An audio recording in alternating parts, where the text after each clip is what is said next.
In a world of endless fandoms, one podcast dares to cover them all.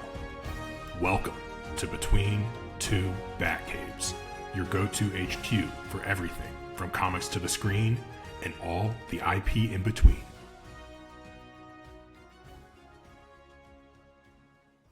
It's time to fire up the Oracle Report. Let's fire her up. We got to cross the country this week to do that, though. We got to head over to San Diego. So, obviously, if you're watching this, you're probably aware that San Diego Comic-Con has occurred and concluded. We got some news to cover, Jordan. So, I want to ask you, do you want to start big, go small, or start small, go big? Start small, go big. Okay, so we're looking at the same outline here, right? The one I sent over? Yep. Okay, so I want to start with a quick talk about Avatar Studios. We got a look here at San Diego Comic-Con 2026 for the trailer for Avatar 7 Havens, which is apparently coming out in October of this year. Super cool. I didn't think all that episodes, show... right? Yeah, all episodes on Paramount Plus. I did not expect this show to be coming out so soon. That was a surprise to me. Really cool. I saw the trailer, saw some footage, saw some pictures, clips, all that stuff. And it's a different vibe for sure to an Avatar project. But I'm looking forward to it. I really just love getting into like the world and the lore behind everything that Avatar created back into the 2000s for us. And I will say, I've been excited about this for a little bit, but a big reason why I am excited for this right now, is a movie that we have both recently watched. We have watched Avatar Legend of Aang. The movie that recently came out on Paramount Plus. There's a whole backstory to like the release schedule, leaks, all that stuff. We've talked about it on the channel before. I don't think we need to revisit that. You want to just visit this movie for a second and give some thoughts on Seven Haven? Yeah, I can do at least like the first hour or so of Legend of Aang, because that's what I have seen so far. But of that hour that I've seen, I've really enjoyed it, dude. Like, it was just kind of, just the experience of being back with these characters who were, like, when we were watching them on TV, they were our age, and they have kind of aged with us. So to kind of revisit them at the point in the lives that they're at, that kind of, you can see a lot of parallels between where they're at in a lot of ways and where we're at in our lives. Just that, not even speaking to the quality of the movie itself, which I have a lot of really good things to say about the movie itself. But it was just really, it felt very emotional to kind of be back in the, like, with the gang, like with Aang's gang, and seeing where they're at. I'm with you 100%. I'll put it this way. So I turned this movie on the other day, and as I was going to turn it on, I also opened up my laptop to do some editing. And, intro credits were rolling, all that stuff. I started looking at, the editing dashboard, seeing what I was going to do. And then I heard it. I heard the dun, na, na, na, na, na. And I was like, Brings you right back. Oh, hold on. Close Wait a the minute. laptop. I closed the laptop and I locked in, dude. I locked in, and I'm so glad I did. It was... Legend of Aang is a story that I feel like I've seen before. The story beats are pretty similar to certain arcs that you get in Legend of Korra. I'm not going to beat around. Did you finish the movie? Yes. Okay. So I won't spoil the ending for you, but the beats in the movie are pretty similar to some plot points that we get during Legend of Korra. You get an airbender that turns out to be a bad guy. You get some cool like spirit realm sequences and channeling the power of the spirit realm to give bending powers back. And it's things that we have seen before in the Avatar world. But give me more is what I'm saying here. It is...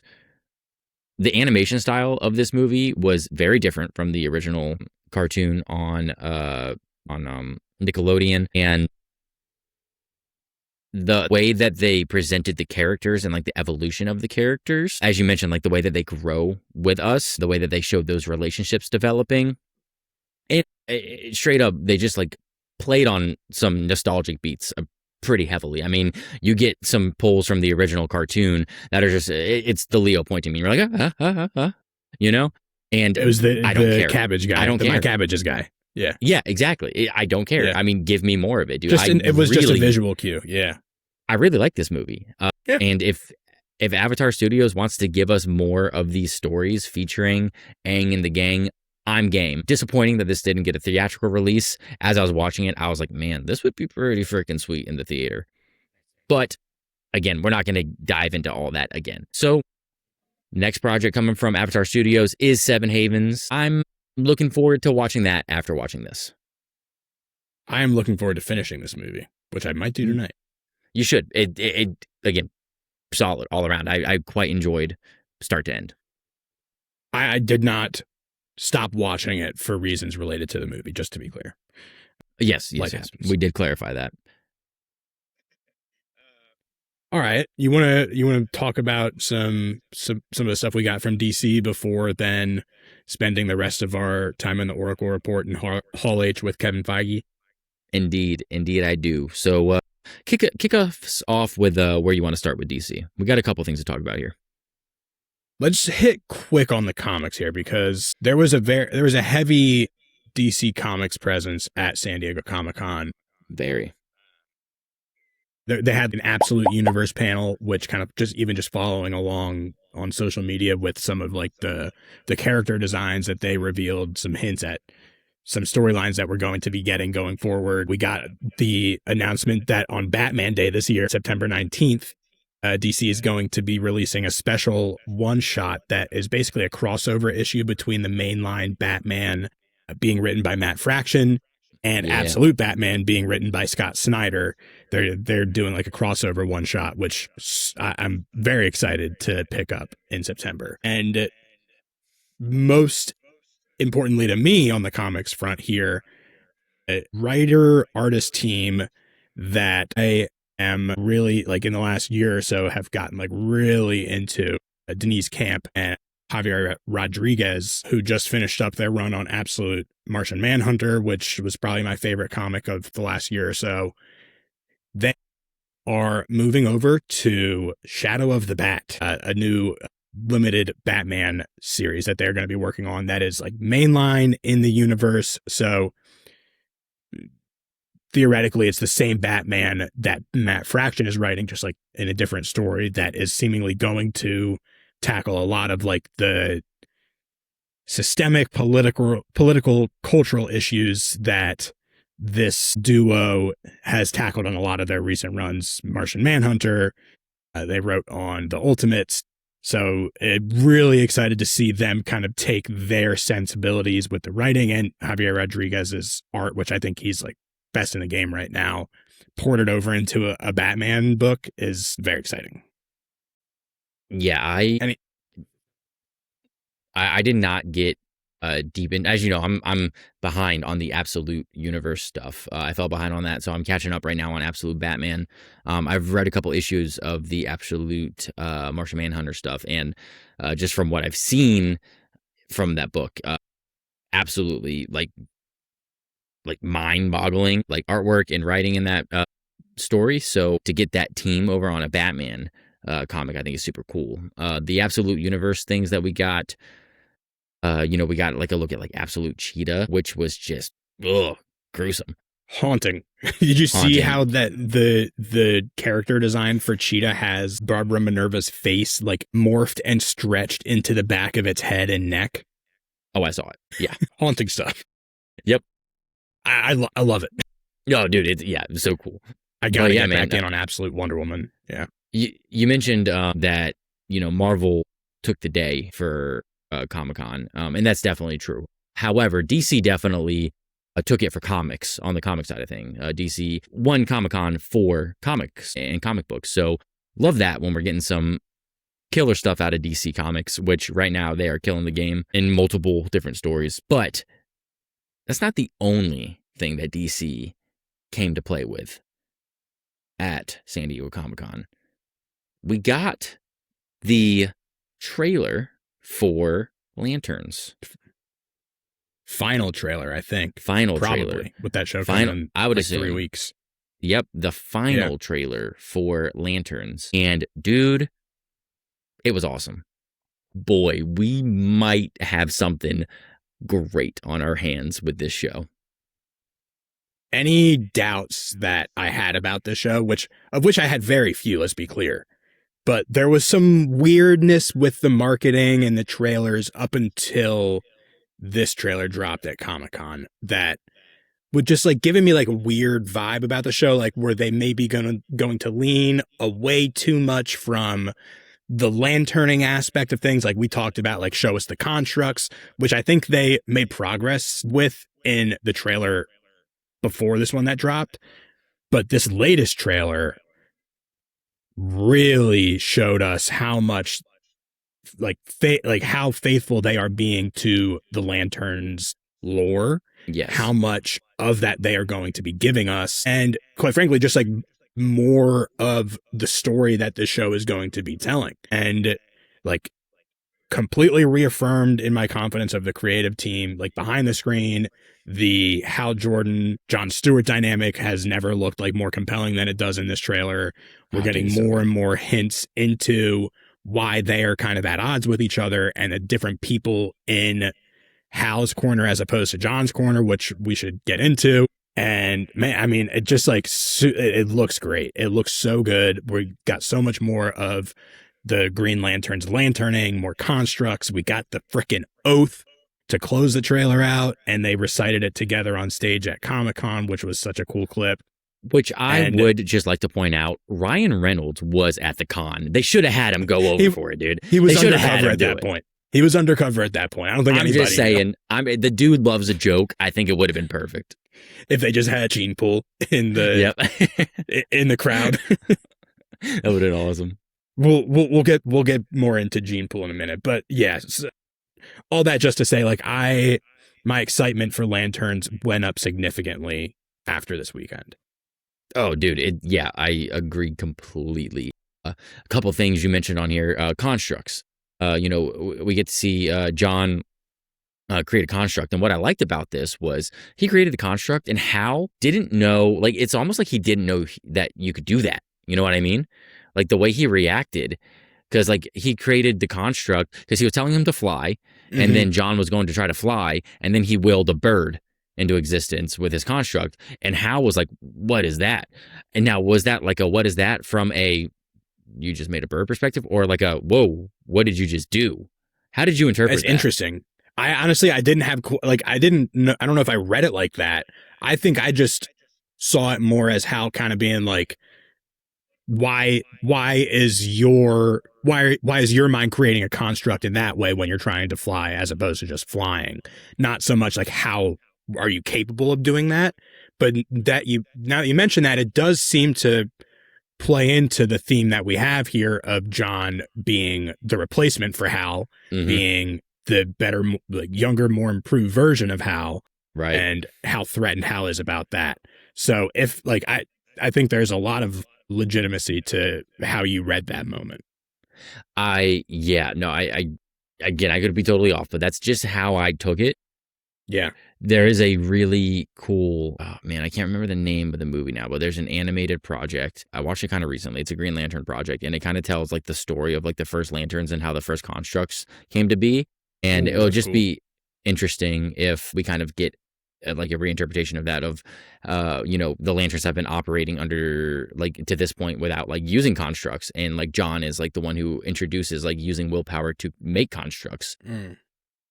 Because in this trailer we get the reveal too that the Manhunters are going to be the primary villain of this season, which in terms of like lantern lore is kind of a deep pull. Tell me, give me the lore dump, because honestly, when I first saw the trailer and got the Manhunters mention, my first thought was Martian Manhunter, which these are two different things. So explain to me and like anybody else who doesn't know who the Manhunters are, like who are they and what is their relation to the Lanterns lore? Well, actually, the thing is, I don't think you're wrong at all for thinking about Martian Manhunter or the Martian Manhunters. I think that it could actually go either way. I think that maybe it's intentionally ambiguous at this moment because Manhunters, in terms of Lantern lore, is referring to the Guardians' first attempt at the Lantern Corps. The Manhunters were the first version of the space cops that the Green Lanterns have, come to be known as. The Manhunters were a failed attempt by the Guardians. I don't want to get too deep into like spoiler territory potentially there for things that could be shown in the show. Yeah. Can they shapeshift in the comics like they're shown to be able to do here in the show? Because that's very specifically a Martian Manhunter trait. So that's what I'm trying to get to here, because I think it could go either way. It's weird that they're using the term Manhunters because the Manhunters traditionally don't shapeshift. Martian Manhunter does shapeshift. The Martians have the ability to shapeshift. So I think that here's the thing. I think they're trying to invoke this conversation out of us. Well, we're having it. So good job, DC. Good job, Lanterns. So it could be a Manhunter, really interesting, yeah, or it could be like a Martian invasion. I don't know, dude, and I like the fact that we don't know. Yeah, all we really do know is that this is like exactly what they said. It's going to be a galactic spanning murder mystery that happens in like small town America, which seems like they're threading that needle based off this trailer, and I'm super excited to see who exactly the Manhunters are here and like what implication they have for the DCU on a larger scale. Be really interesting to see. I agree. Dude, in addition to the Manhunters, we get Sinestro in this trailer. Yeah, we do. Is revealed to have been Hal's old mentor, who I think is like after trying to like launch a rebellion or revolution of some sense, he gets ousted and imprisoned. And we see Hal visiting him in prison at some point in this trailer. And there is some kind of fear that the Guardians have that Hal might be following in his old mentor's footsteps. And we don't really get it in the trailer, but obviously the implication is like John being there has some kind of tie to whatever happened between Hal and Sinestro and what is happening with them going forward. Sinestro thoughts? Just outside of what you said, that's what I was gonna say. He just looks freaking cool, dude. Just like so we get to see Sinestro kind of in a jail cell, just wearing jail garb, all that stuff. My question for you is: do you think that at some point this season we will see the yellow suit Sinestro? Do you think that we're going to get to see the yellow ring? It seems like, and I can't think of anything specific to point to, but in watching a lot of clips of the creative team doing interviews like at Comic-Con and after their panel and everything, they are heavily implying that the yellow power rings may play a role, or at least like the color yellow and Sinestro's relation to the color yellow is going to have a role to play in this story. Yep, I do. I think that I don't know if we're getting Parallax, but I think we're getting a yellow ring. Dude, I have like a vague understanding of who Parallax is and what Parallax is. But again, for my benefit and for anybody's benefit who doesn't know who Parallax is, what he is, quick 30-second elevator pitch. A cosmic entity that feeds on fear. That's the elevator pitch. Basically, those who serve Parallax under the Lantern's Corps, they are corrupted to wield fear instead of willpower, and that turns their rings yellow. It corrupts the rings, and they channel the fear in people to basically do the same things that the Lantern Corps do, just yellow. And they do that to serve their master, who is Parallax, who, again, just imagine big space god feeds on fear. Now, correct me if I'm wrong, but there is a pretty significant comics run that involves Hal Jordan becoming Parallax, right? There is. Do you see any seeds to that here? No. Okay. All right, we'll leave it at that. We'll leave it at that. Do you have any other thoughts on the Lanterns trailer here? Dude, we got some good TV coming up. That's all. Yeah. Yep. Yeah. We're going to be super locked in on this show, covering it on the pod, needless to say.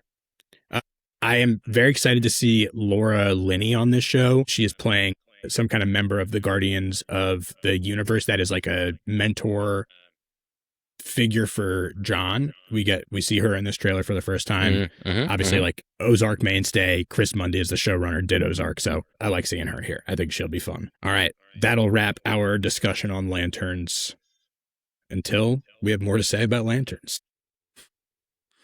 Which will be soon. It will be very soon. It will be. But we have some exciting stuff planned, but tentatively planned, I would say, for yes. Lanterns. I think will happen. Yeah, but we got to get into we're 30 minutes in, and we haven't even talked about the big one of San Diego Comic-Con. We got to talk about what Marvel did here, dude. Marvel had Hall H this year. Their return to Hall H. They weren't there last year. They were there in 2024 when we got the Doom reveal, the Robert Downey Doom reveal. Couple big takeaways from this Hall H panel. Obviously, where do you actually? No. Here's what I'm going to do. I'm going to ask you. We're going to start with the biggest story, but I want to ask you, what do you think was the biggest story from the Marvel Hall H this year? Everything that we got from Black Panther 3. Black Panther 3? Okay. Black Panther 3 announcement. Let's start with that. All right.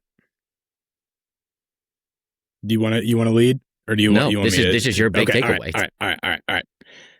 Black Panther 3 is coming to theaters in December 2028.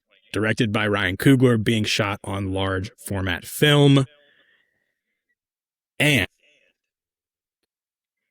T'Challa Jr., who we were introduced to in Wakanda Forever as a young kid, is going to be aged up and played by David Johnson in Black Panther 3. Yeah. David Johnson, who you might know from Alien Romulus.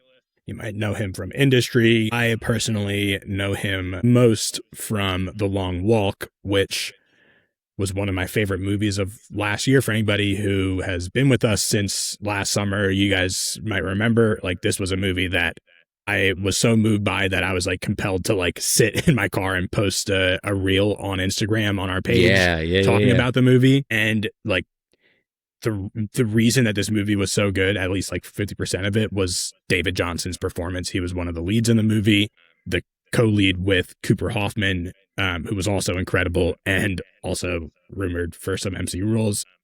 But this is this is an actor who I think is just like incredibly well suited to take up this mantle. Confirmed to be the new Black Panther. That's just how he was introduced by Coogler on stage. And Ryan Coogler and Feige have talked about how they came to cast David Johnson in this role. And it was literally Ryan Coogler seeing his performance in The Long Walk, being moved by it, having a meeting with David Johnson and knowing like in his bones that he was the next Black Panther. And Ryan Coogler called Kevin Feige while Coogler was working on Sinners and was like, this is our next Black Panther. And Feige said, okay.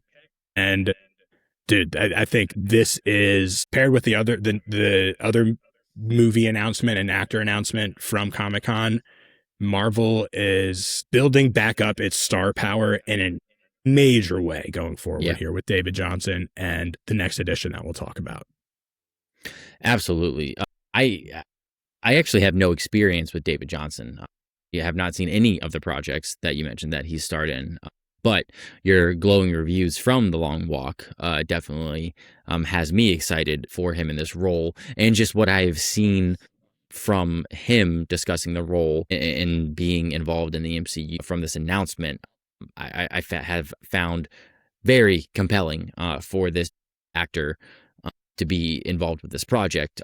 And in a trilogy, in a franchise, the Black Panther trilogy, which kind of is in a league of its own in the MCU. I mean, the Black Panther franchise is one of those ones that stands out, I think, in the MCU as, I don't want to say this negatively, and it's going to come across that way, but you understand what I'm saying here, as more serious. It is a almost at That's not least where I thought you were going with it. I thought you were thinking more along the lines of like how James Gunn's Guardians movies are very much James Gunn's movies. The Black Panther movies are very much Ryan Coogler's movies. That's but totally maybe true. Maybe they're tied. Maybe they're tied together. Like well, and maybe I'm thinking that too now because of the prestige that comes with Ryan Coogler, which I mean cannot be ignored. I mean, you now have Ryan Coogler and the accolades along with him coming back to the MCU to be a part of this project, and that's nothing to scoff at.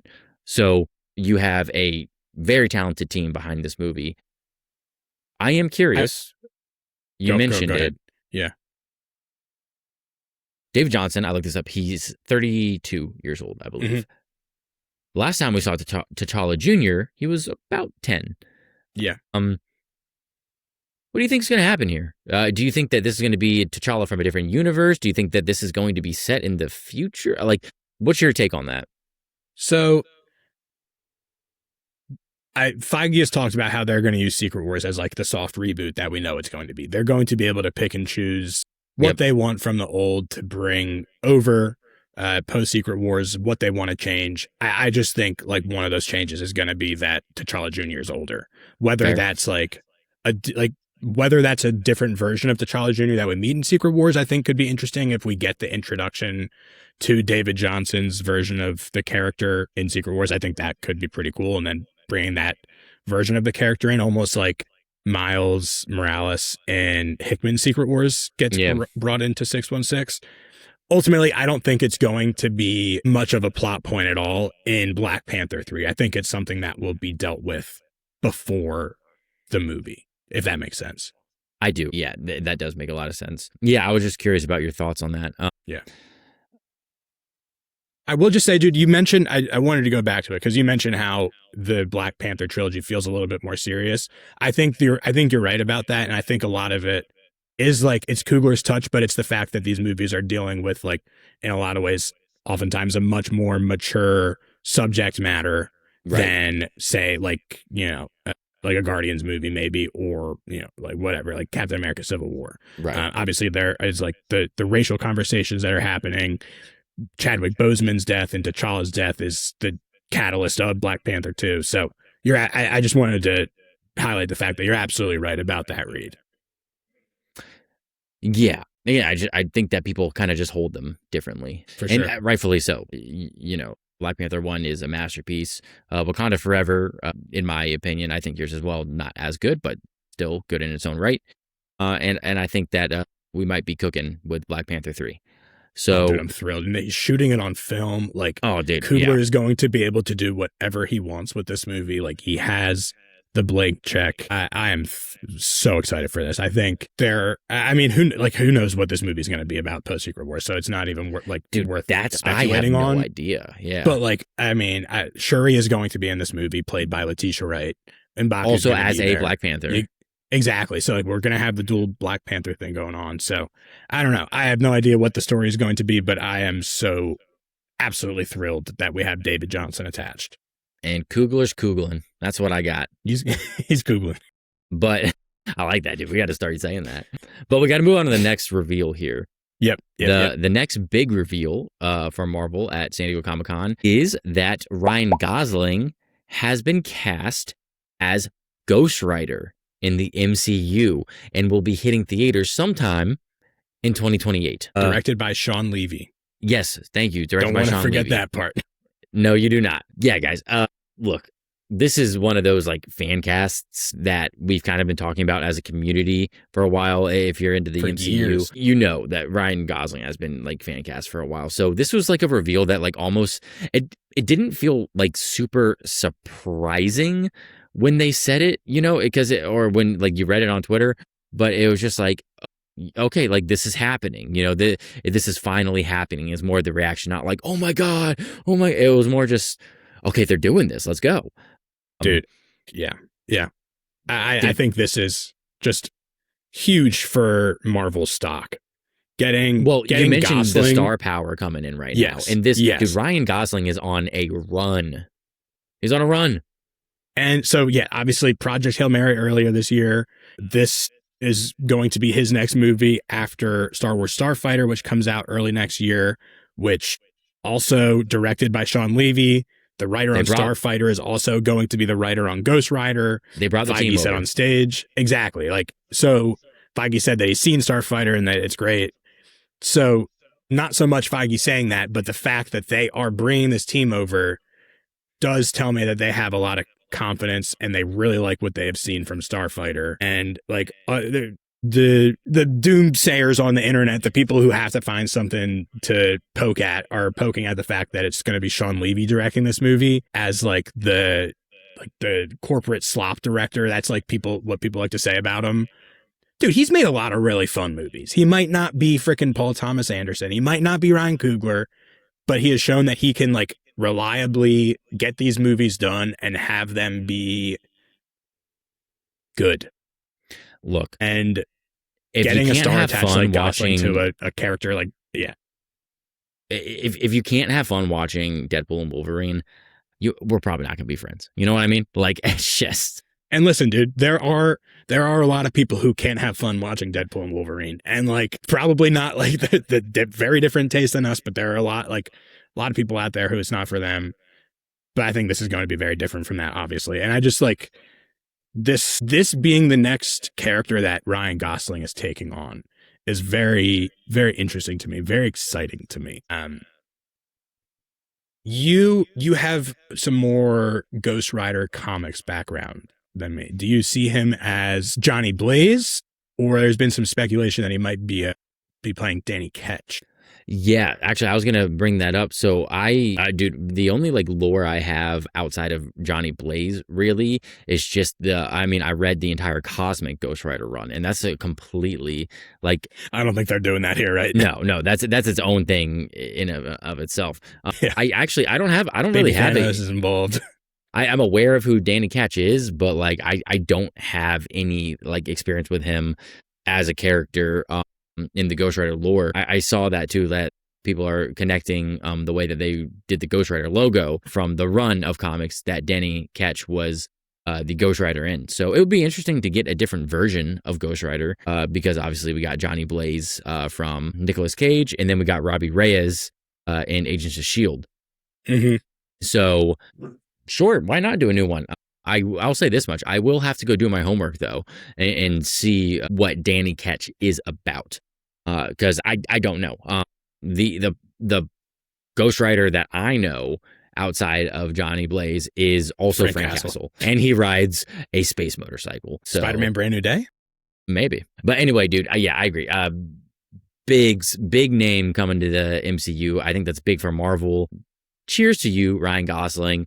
Freaking love that dude. Again, he's just on the choices he's making, man. He's on a heater. I think he's going to be excellent in the MCU. Looking forward to him interacting with other characters in the MCU as well. He's so charming. And like you said, just bringing over the team from Starfighter gives me a lot of confidence in that movie too. And, you know, hit or miss on Sean Levy movies, I get it. But hey, I enjoy... Outside of Deadpool and Wolverine, the first movie that comes to mind for me is Night at the Museum. And I freaking love that movie. Okay? So... Classic. Great movie. I'm about it. I think that's right. I also, my last thought for this movie is like, I feel like the script almost, I think it matters a lot less. And like the story and the plot for this movie matter a lot less than they do for just about any other Marvel movie in the last 20 years. I think the fact that we have Ryan Gosling playing this character, I think, is going to establish a very high floor. Yes. And I'm happy about that.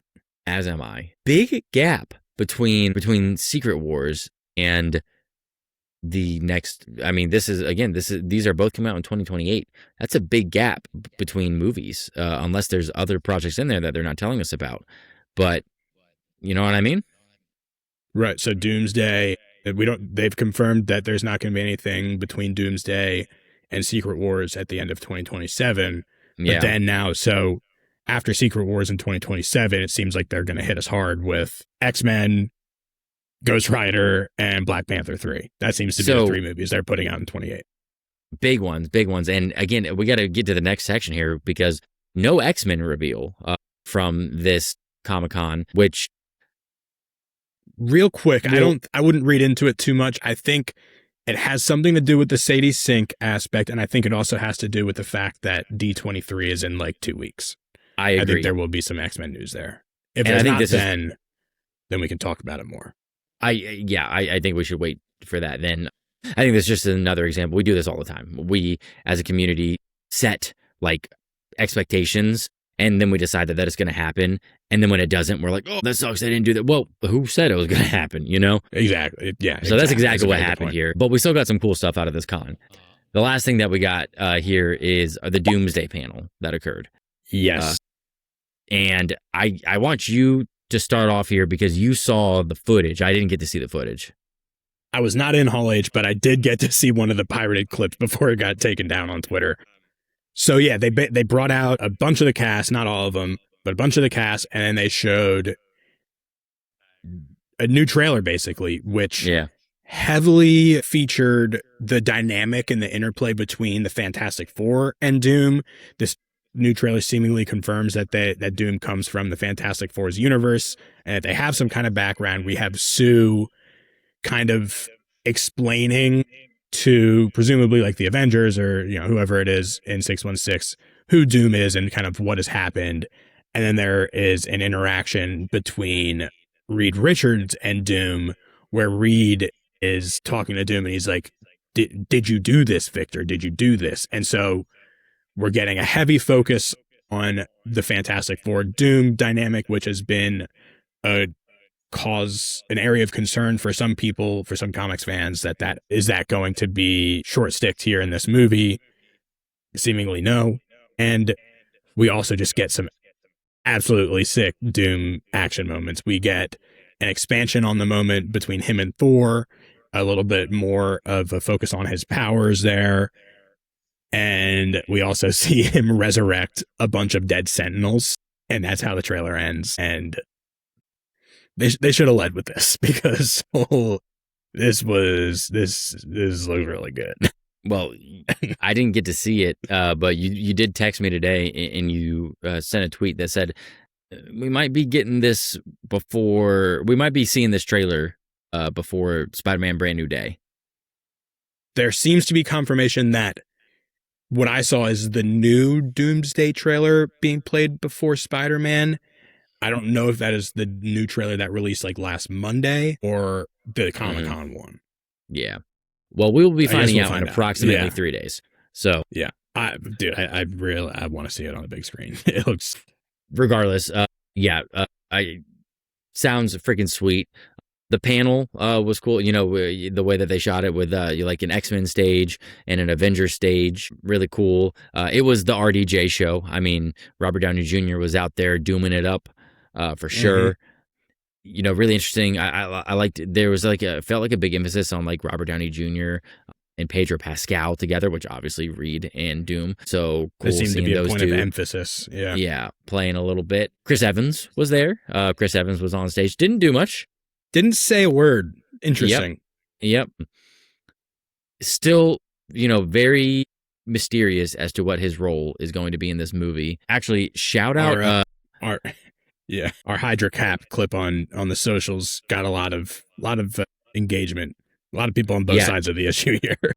I want to shout this one out. Shout out Steve Marino on TikTok commenting on that clip. He is convinced that the Cap that we see in the trailer is Loki, and I think that would be sweet. I don't know why Loki would want Mjolnir at this point, but I'm behind you, Steve Marino. I appreciate the effort of thought there. Indeed. So anything in particular stand out to you about the panel, just outside of like the way that they presented it was cool, the play with the characters, and then just, again, it's just Downey trying to build up the hype for Doom. So the only other thing that I would add is that we did have the Ryan Reynolds appearance in the crowd as a fan asking a question dressed in disguise as Gene Pool. He was in full Deadpool costume, but denim. Task Force gray X denim. kind of looking as well. And, Just saying. Well, also is gray. It was denim. He was wearing jeans, jean gray. No, I understand what's happening. Ryan Reynolds posted a picture Look, of the color of the costume he was wearing that specifically was jean gray. There's a lot of tongue-in-cheek stuff happening there with Deadpool. Cool to see Ryan Reynolds is not coy. Subtlety is not one of his most well-known traits, but what it was really cool to see is like at the day after that happened, Reynolds like put something up on socials of like him just like walking around in costume at the con, like taking pictures with people. Nobody obviously knew it was Ryan Reynolds because he's wearing the mask. It seemed like he genuinely had a lot of fun being there in character, and like, you know, Ryan Reynolds, I think at this point is Deadpool in a lot of people's minds, for better and for worse. And so to see him embrace that and like, you know, engage with it in good faith with the fans is better than the alternative, at least. Is he in the movie? Well, there was the joke where he was like, "Oh, when does the movie start filming?" Everybody on stage was like, "I think he's probably in the movie." I think he's in the movie. Briefly. I think he's probably briefly in. Yep. Yeah. I am with you there. I think it would distract if he was in there too much, but I think he pops in. Let's see. Anything else to talk about? I had one final note, just an interesting tidbit that I picked up from one of the post-panel interviews that Chris Evans did, where he was talking about how, like, obviously, like, coming back as Chris Evans, been ever long since Endgame.